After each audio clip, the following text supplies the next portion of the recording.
आप आज जो अपना टॉपिक है, अभी हम ये कवर कर चुके हैं टेलर साइंटिफिक मैनेजमेंट थ्योरी, वो थी फैक्ट्री ओरिएंटेड। अब हम यहाँ पढ़ रहे हैं हेनरी फ्योल। पूरा नाम क्या है इनका? Henry Fayol. इन्होंने यहाँ पर ये थ्योरी प्रोड्यूस की है।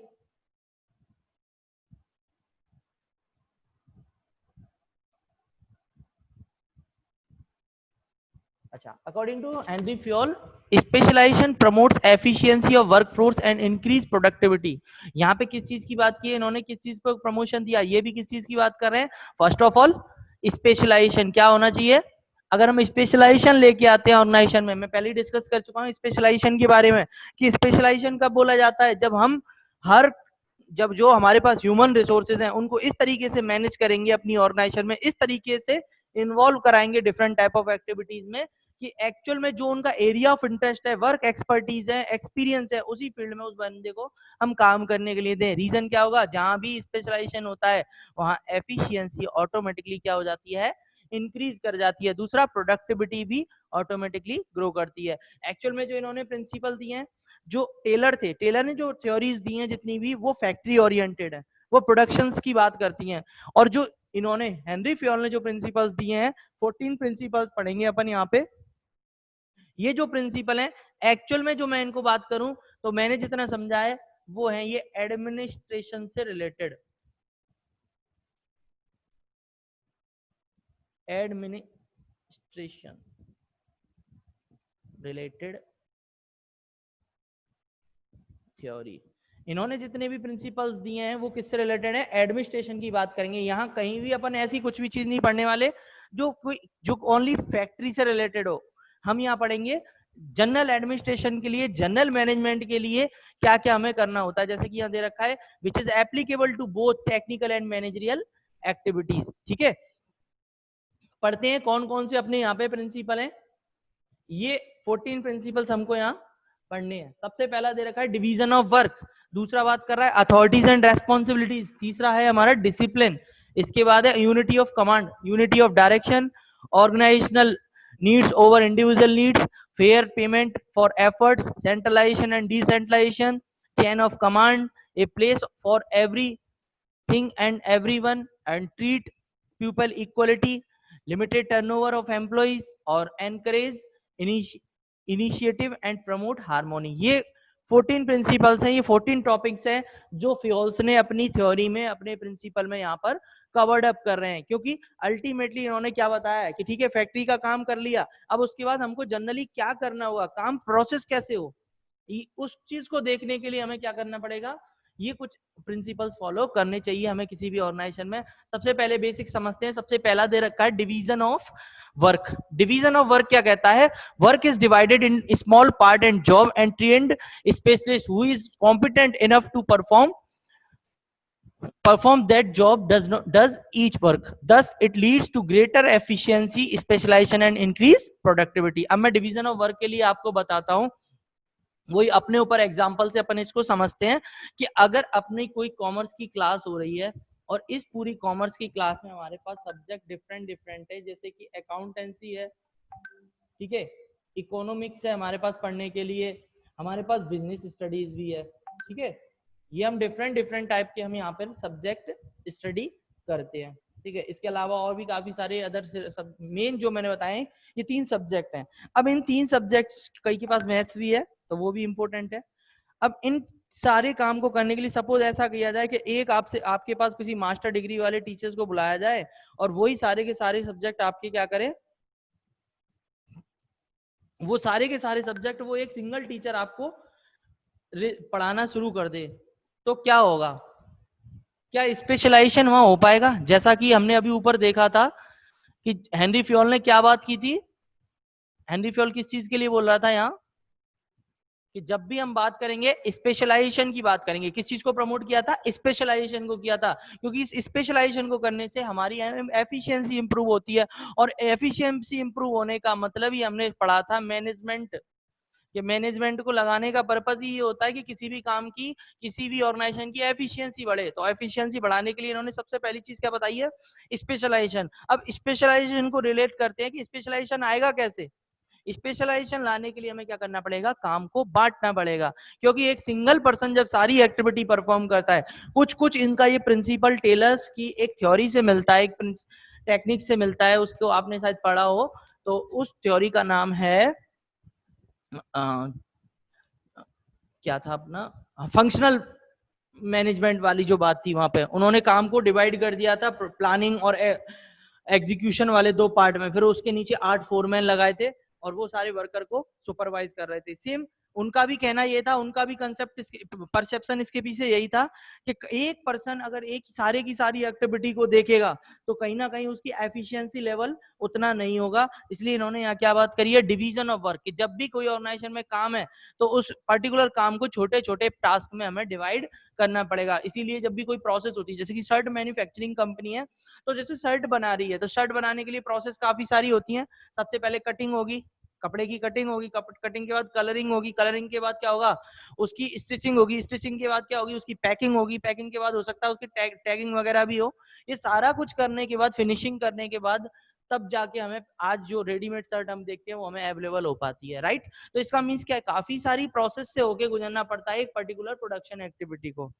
इन्होंने यहाँ क्या बात की है कि अगर हमें स्पेशलाइजेशन करना है तो क्या करना पड़ेगा, सबसे पहले तो क्या करो, डिवाइड कर दो वर्क को, जो भी हमारा काम है उसको छोटे छोटे पार्ट में हमें डिवाइड करना होता है। देन उसके बाद क्या करना है, उस काम को हमें अब अलग अलग एरिया के जो हमारे स्पेशलिस्ट होते हैं उनको हम क्या करेंगे, यहाँ पे उसको अपॉइंट करेंगे उस काम को परफॉर्म करने के लिए, ठीक है।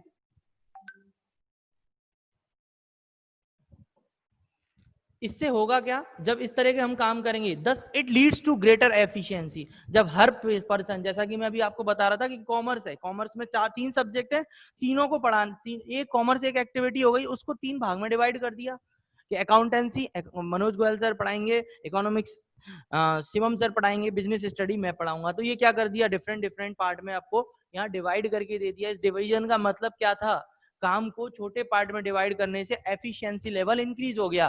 क्योंकि अगर सपोज मेरे को एक्सपीरियंस है किसका, बिजनेस का, बिजनेस एनवायरनमेंट का, बिजनेस की नॉलेज का, तो वो मैं आपके साथ यहाँ पे डिस्कस कर सकता हूँ, बेटर तरीके से आपको बता सकता हूँ। दूसरे इकोनॉमिक्स की अगर नॉलेज सर को अच्छी है तो सर ने इकोनॉमिक्स आपको लिए अपॉइंट करेंगे। अकाउंटेंसी में सपोज दूसरे वाले टीचर है तो दूसरे वाले टीचर को अकाउंटेंसी के लिए किया गया। तो ओवरऑल अगर हम एफिशिएंसी की बात करें तो ओवरऑल जो आप कॉमर्स की क्लासेस है उनकी एफिशिएंसी इंक्रीज हो गई। ये पॉसिबल कब हुआ, जब हमने काम को डिवाइड किया। और इसके अगेंस्ट हम क्या करते, एक ही पर्सन को लगा देते कि आप भी 3 सब्जेक्ट पढ़ाते रहो। तो क्या होता, जरूरी नहीं है कि वो सारे, जैसे कि मैं हूं, मैं अगर आपको बिजनेस स्टडी अच्छी पढ़ा रहा हूं तो जरूरी नहीं है कि मैं आपको अकाउंटेंसी अच्छी पढ़ाऊं, या मैं आपको अकाउंटेंसी अच्छी पढ़ा रहा हूं तो जरूरी नहीं है कि मैं आपको इकोनॉमिक्स अच्छी पढ़ाऊं। मींस हर पर्सन एक पर्टिकुलर फील्ड में स्पेशलिस्ट होता है, और उस स्पेशलाइजेशन को लाने से हमारे को एफिशिएंसी आती है, और एफिशिएंसी आने से हमारी प्रोडक्टिविटी भी इंक्रीज हो जाती है, राइट। ये हो गया फर्स्ट पॉइंट यहाँ पे अपना कंप्लीट। कि सबसे पहला हेनरी फ्योल ने क्या बोला है, काम ज्यादा है, कॉम्प्लेक्स एनवायरनमेंट है, काफी सारी एक्टिविटी हो रही है, तो सबसे पहले क्या करो, डिवीजन कर दो, काम को छोटे छोटे पार्ट में डिवाइड कर दो। नेक्स्ट, इसके बाद हम देखते हैं अथॉरिटीज एंड रेस्पॉन्सिबिलिटी। अब इन्होंने दूसरा प्रिंसिपल दिया है अथॉरिटी एंड रेस्पॉन्सिबिलिटी का, इसको समझते हैं। अब जैसे कि सपोज रेस्पॉन्सिबिलिटी है, मेरे को रेस्पॉन्सिबिलिटी मिली किस चीज की, बिजनेस स्टडी पढ़ाने की आपको, तो ये मेरी रेस्पॉन्सिबिलिटी हो गई, मेरा एक फील्ड हो गया, मेरा एक डिपार्टमेंट हेड हो गया बिजनेस स्टडी का, और इसकी रेस्पॉन्सिबिलिटी मेरी है टाइमली का आपका सिलेबस कंप्लीट कराना, आपके रिविजन्स कराना, आपके डाउट सेशंस रखना, आपकी प्रिपरेशंस कराना, आपके एग्जाम कंडक्ट कराना, ये सारी रेस्पॉन्सिबिलिटी किसकी है, मेरी है। लेकिन क्या ये रेस्पॉन्सिबिलिटी अगर मुझे दे दी जाए, अगर मुझे केवल रेस्पॉन्सिबिलिटी दे दी जाए, कोई अथॉरिटी नहीं दी जाए, तो बताओ क्या आप लोग मेरी बात को सुनोगे, क्या आप मेरी बात को फॉलो करोगे, या क्या मैं अपनी उस पर्टिकुलर रेस्पॉन्सिबिलिटी को फुलफिल करने में सफल हो पाऊंगा, सक्सेस मिल पाएगी, नहीं मिल पाएगी। इसलिए फियोल ने क्या चीज बोली है कि जब भी किसी ऑर्गेनाइजेशन में हम अथॉरिटी, किसी बंदे को कुछ रेस्पॉन्सिबिलिटी देते हैं, कोई काम टास्क प्रोवाइड कराते हैं, तो उसको फुलफिल करने के लिए हमें उसको क्या देना चाहिए, some kind of some value of authorities, command, power, और ये पावर होने की वजह से क्या होगा, वो अपनी अथॉरिटीज को टाइमली बेसिस पर कंप्लीट कर पाएगा। जैसे कि अथॉरिटी की बात करें, मेरी अथॉरिटी क्या है, आपको कमांड करने की अथॉरिटी है मेरे पास, मैं आपको अपने तरीके से पढ़ा सकता हूं। अब अभी जो भी क्वेरीज हैं थोड़ी देर के लिए आप रखो, मैं अभी 10 मिनट के बाद आपसे डिस्कस करूंगा इसको। अभी एक बार ये 2-3 अपने पॉइंट है अथॉरिटीज वाला और डिसिप्लिन, ये कंप्लीट होने दो, ठीक है। तो अथॉरिटी में अपन को समझ में आई क्या बात कह रहा है फेयोल, कि आपको ज्यादा जिस बंदे को हम ऑर्गेनाइजेशन में ड्यूटीज दे रहे हैं, तो उन ड्यूटीज को फुलफिल करने के लिए हमें क्या होना चाहिए, कुछ हमारे पास पावर होनी चाहिए। जैसे कि मेरे पास पावर है आपको कंट्रोल करने की, मैं आपको चाहूं वैसे पढ़ाऊंगा, क्योंकि मुझे पता है कि मेरे को क्या करना है, मेरी ड्यूटी है आपका सिलेबस कंप्लीट कराना, आपको स्टडी कराना। तो मेरे पास ये अथॉरिटी भी है कि किस तरीके से मैं उसको परफॉर्म करूं, कैसे आपको कमांड करूं, वो सारी अथॉरिटी भी मेरे पास है। मींस अपने फील्ड की डिसीजन मेकिंग पावर भी मेरे पास होनी चाहिए, तभी मैं आपको अच्छे तरीके से पढ़ा पाऊंगा। मींस क्या निकला इस बात का मतलब, कि सपोज जैसे कि इसके अगेंस्ट जाके देखते हैं कि सपोज मेरे को अथॉरिटी केवल रेस्पॉन्सिबिलिटी दे दी कि केवल मैं आपको पढ़ा सकता हूँ, बाकी जो कमांडिंग पावर है मेरे पास कुछ भी नहीं है, तो बताओ क्या आप मेरी बात को कोई वैल्यू दोगे? नहीं दोगे, क्योंकि आपको पता है कि इनके पास कोई पावर नहीं है।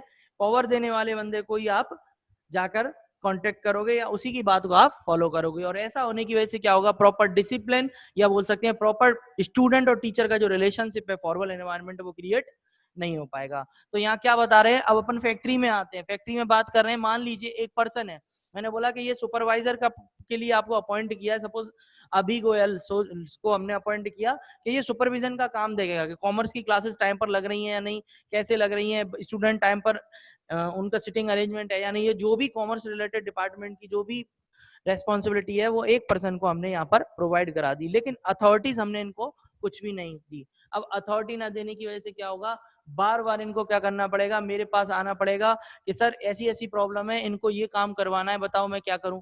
तब वो मेरी कमांड को लेके जाएंगे, मैं कमांड दूंगा क्योंकि पावर सारी मेरे पास है। ऐसी स्थिति में क्या होगा, अभी को सारी एक्टिविटी परफॉर्म करने में काफी सारी प्रॉब्लम होंगी, और हो सकता है कि वो उस एफिशिएंसी के साथ में अथॉरिटी फुलफिल ना कर सके, ठीक, सॉरी, रेस्पॉन्सिबिलिटी फुलफिल ना कर सके। इसीलिए बोल रहे हैं कि क्या होना चाहिए, authority means power to take decisions. आपके पास बिना किसी इंडिपेंडेंटली, बिना किसी का सहारा लिए, बिना किसी पे डिपेंड हुए खुद से डिसीजन लेने की पावर होती है, उसको अपन बोलते हैं अथॉरिटी। और रेस्पॉन्सिबिलिटी क्या होती है, कोई भी ड्यूटी डिस्चार्ज करने की जो हमारी रेस्पॉन्सिबिलिटी है, उसको अपन यहाँ रेस्पॉन्सिबिलिटी बोल रहे हैं। Obligation to complete the job assigned, जो काम आपको दिया है वो टाइम पर हो रहा है या नहीं, दैट इज रेस्पॉन्सिबिलिटी। अब इस रेस्पॉन्सिबिलिटी को फुलफिल करने के लिए क्या कह रहा है फेयोल, कि उतनी सेम काइंड, ऐसा नहीं कि ज्यादा दे दो पावर, इतनी पावर दे दो कि आप उस काम को ढंग से परफॉर्म करते चलो। जैसे कि एक और एग्जांपल से समझते हैं, मार्केटिंग वाले बंदे होते हैं, आपने देखा होगा, एक मार्केटिंग वाला जाता है किसी दुकान पे गया, उसने बोला सर मैं ये प्रोडक्ट है, इतनी क्वांटिटी आप परचेज करते हो तो मैं आपको इतना 10% डिस्काउंट प्रोवाइड करा दूंगा, ठीक है। अब पता चला कि वो कहता है नहीं, जनरली 1 लाख तक 10% है, वो बोलता है नहीं मैं 5 लाख का गुड्स का ऑर्डर देने के लिए रेडी हूँ, लेकिन मुझे डिस्काउंट 30% या 20% चाहिए। तो बताओ, अब उसने बोला कि ठीक है ऐसा है कि सर मुझे तो ये पावर मेरे पास नहीं है डिस्काउंट देने की, मैं जाऊंगा पहले अपने बॉस के पास, वो डिसाइड करेगा, तब मैं आपसे मिलता हूँ। अब वो लौट के आ गया। इतनी देर में क्या हुआ, थोड़ी देर में दूसरी कंपनी का मार्केटिंग वाला बंदा गया, उसने ऑफर किया अपना प्रोडक्ट और उसको वहीं एंड टू एंड उसको डिस्काउंट दे दिया और उसकी डील वहां पर कंप्लीट हो गई। और जो अब जो बंदा था जिसको पावर नहीं थी, वो वहां पर ऑर्डर लेने में असमर्थ हो गया। मींस इस एग्जांपल में क्या बात समझ में आई, कि अगर हमें एक पर्टिकुलर काम करना है, अगर सपोज करो मेरे एग्जांपल में उस बंदे को, उस मार्केटिंग पर्सनल को पहले से कंपनी ने ये बोल रखा होता, मार्केटिंग डिपार्टमेंट ने, कि अगर तुम्हारे जनरली 10% का डिस्काउंट है, लेकिन अगर आपका साइज जो है वॉल्यूम ज्यादा हो ऑर्डर का, तो आप अप टू 30% अपनी साइड से दे सकते हो, और उससे ज्यादा के लिए आपको पावर हम नहीं देंगे। मींस कुछ पावर उसको इतनी दे दी जाए कि जिससे वो अपनी एक्टिविटी को डिस्चार्ज कर ले, ना कम ना ज्यादा। मींस बैलेंस होना चाहिए रेस्पॉन्सिबिलिटी और अथॉरिटीज के बीच में, राइट। बात समझ में आ गई। There should be a balance between the authorities and responsibility, यही बैलेंस मैं बता रहा हूं। अच्छा, अब बैलेंस का मतलब क्या हो गया, ना ज्यादा ना कम। अगर सपोज मेरे एग्जांपल में मार्केटिंग वाले को अथॉरिटी देती कि आपकी मर्जी आए उतना डिस्काउंट दे दो, फिर वो क्या करता, ऑर्डर को कंप्लीट करने के लिए सबको 30% डिस्काउंट दे देता, और उस वजह से क्या होता, कंपनी के जो प्रॉफिट्स हैं वो डिक्लाइन होना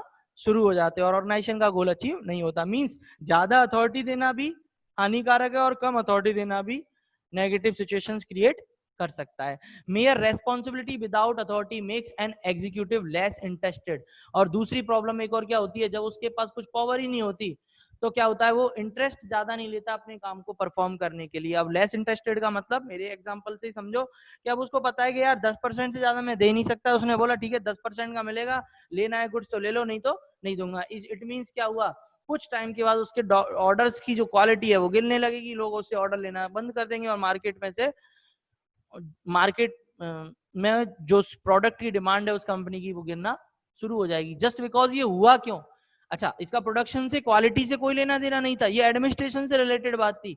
अगर उसको ये काम दे दिया होता, अथॉरिटी थी डिस्काउंट प्रोवाइड कराने की, तो इस केस में वो ज्यादा इंटरेस्टेड होता, ज्यादा मोटिवेटेड होता, पॉजिटिव होता, क्योंकि उसको कॉन्फिडेंस होता कि हाँ अगर इस कस्टमर के साथ मैं डील कर रहा हूँ तो मैं इस डील को कंप्लीट कर सकता हूँ, अगर मेरे को इतनी पावर है कि मैं इतना डिस्काउंट इसको दे सकता हूं अपनी साइड से बिना किसी से डिस्कस किए हुए, right. Similarly giving authorities without against assigning responsibility make him arrogant. कभी कभी क्या होता है, ज्यादा पावर होने से क्या होता है, उनका मिस यूज होना शुरू हो जाता है। दैट इज वाई कि हमेशा एक पर्सन के ऊपर एक उसका हेड जरूर डिसाइड किया जाता है जो उसको कंट्रोल करने का काम करता है। अगर रेस्पॉन्सिबिलिटी कम है और ज्यादा दे दी उसको पावर, तो वो अपनी पावर का मिसयूज फिर करने लगेगा। तो दूसरा वाला प्रिंसिपल आपको समझ में आया। दूसरा प्रिंसिपल क्या कह रहा है कि हमेशा एक पर्सन को जितने एनवायरनमेंट में काम कर रहे हैं और बिजनेस एनवायरनमेंट में, उनको हम जितनी रेस्पॉन्सिबिलिटी दे रहे हैं, मीन जितना वर्कलोड दे रहे हैं, जितनी ड्यूटीज असाइन की जा रही है उनको, उन सबको फुलफिल करने के लिए कुछ पावर भी मिलनी चाहिए। ठीक है, नेक्स्ट समझते हैं डिसिप्लिन। डिसिप्लिन के बारे में अपन समझते हैं। It is the obedience to discipline is the obedience to organisational rules and employment agreement. Discipline की बात हो रही है according to the code of conduct काम करना किसी भी ऑर्गेनाइजेशन में, which are necessary for working of organisation. Discipline requires good supervisors at all level. अच्छा, डिसिप्लिन आता कैसे है, अब इन्होंने क्या बात की है, दूसरी चीज आपने अथॉरिटीज भी दे दी, रेस्पॉन्सिबिलिटीज भी दे दी, काम को डिवाइड भी कर दिया, लेकिन अब इसके बाद बात आती है कि हमें क्या करना पड़ेगा। कुछ हर ऑर्गेनाइजेशन के क्या होते हैं, कुछ रूल्स होते हैं, कुछ एग्रीमेंट होता है, इन सबको फुलफिल करने के लिए हमें क्या करना पड़ेगा, वहां पर क्या करना पड़ेगा, डिसिप्लिन मेंटेन करना पड़ेगा। डिसिप्लिन करने के लिए हमें क्या करना पड़ेगा, या तो हम सुपरवाइजर अपॉइंट कर सकते हैं। अब सुपरवाइजर क्या करेंगे, कंट्रोलिंग करने का काम करेंगे। यहाँ पर सपोज मान लीजिए कि जो हमारे वर्कर हैं वो फैक्ट्री में यूं ही बैठे रहते हैं, आइडल टाइम उनका ज्यादा है, तो क्या होगा, डिसिप्लिन खराब हो रहा है इसका मतलब, या टाइम पर आते नहीं है। 10 बजे का टाइमिंग है, 10:30 बजे 11 बजे उनकी एंट्री होती है, या 5 बजे जाने का टाइम है, वो 4:30 पे चले जाते हैं। ये सब कुछ एक्टिविटी कैसी है, इनडिसिप्लिन वाली हो गई यहाँ पे। तो इसका मतलब क्या है, अगर इस तरह की डिसिप्लिन को हम लेके नहीं आए ऑर्गेनाइजेशन में, तो भी हमारे गोल्स को अचीव करने में हमें प्रॉब्लम हो सकती है, थोड़ा लेट हो सकता है। Clear and fair agreement and judicious application of penalties. अच्छा, अब डिसिप्लिन मेंटेन करने के लिए क्या लगाते हैं, पेनल्टीज। पेनल्टीज का मतलब आप समझो, in case of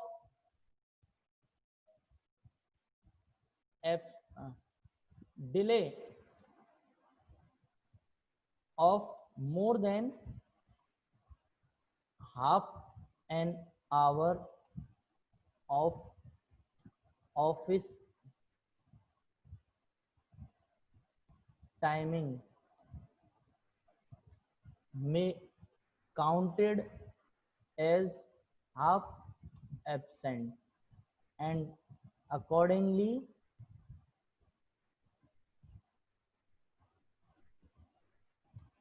salary will be deducted। अब यहां मैंने क्या चीज लिखी कि, एक मिनट, अच्छा यहां मैंने क्या बात लिखी है कि एक ऑर्गेनाइजेशन में एक रूल निकाल दिया कि इन केस ऑफ डिले, किसी भी तरह की अगर कोई डिले होती है एक आधे घंटे से ज्यादा ऑफिस टाइमिंग में आने में किसी वर्कर को, किसी एम्प्लॉय को, तो वो कैसे काउंट की जाएगी, एज एन हाफ एब्सेंट। और हाफ एब्सेंट क्या हो सकती है, और सैलरी क्या होगी उसकी, डिडक्ट की जाएगी उस दिन की, आधे दिन की सैलरी उसकी डिडक्ट हो जाएगी। अब इस चीज की वजह से वो क्या करेगा, ये क्या हो गया, जुडिशियस एप्लीकेशन ऑफ पेनल्टी। उस पर्टिकुलर डिसिप्लिन को मेंटेन करने के लिए हम वो पेनल्टीज लगाते हैं। ठीक है, बात क्लियर है। बाकी अपन पढ़ेंगे नेक्स्ट क्लास में बाकी के जितने भी प्रिंसिपल्स हैं रिमेनिंग।